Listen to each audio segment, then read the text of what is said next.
yung team, gusto namin proteksyonan ang LGBTQ community, ang FP, at syempre, yung at yung ating mga PWDs.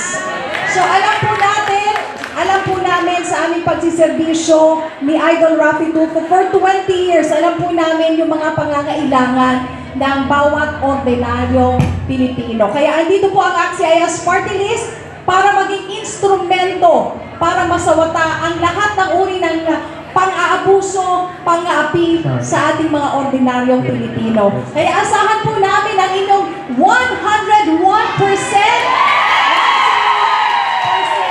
na suporta. Maraming salamat po sa inyo. Salamat po sa inyo.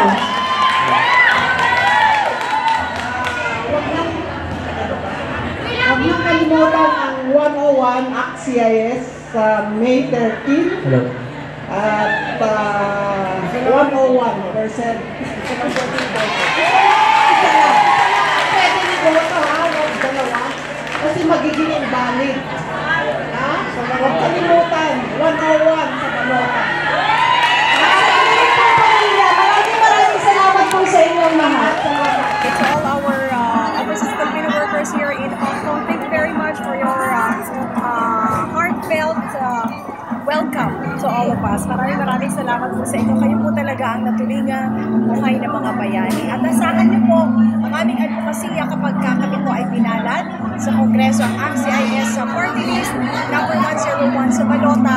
Asahan niyo po na mas bibigyan namin ng proteksyon at interes o mga kapakanan ng ating mga migrant workers, hindi lamang po dito sa Hong Kong, kundi sa iba't ibang panig ng mundo. Kaya mahal na mahal po talaga namin ng mga overseas Filipino workers kasi kayo po ang ating mga itinuturing na buhay.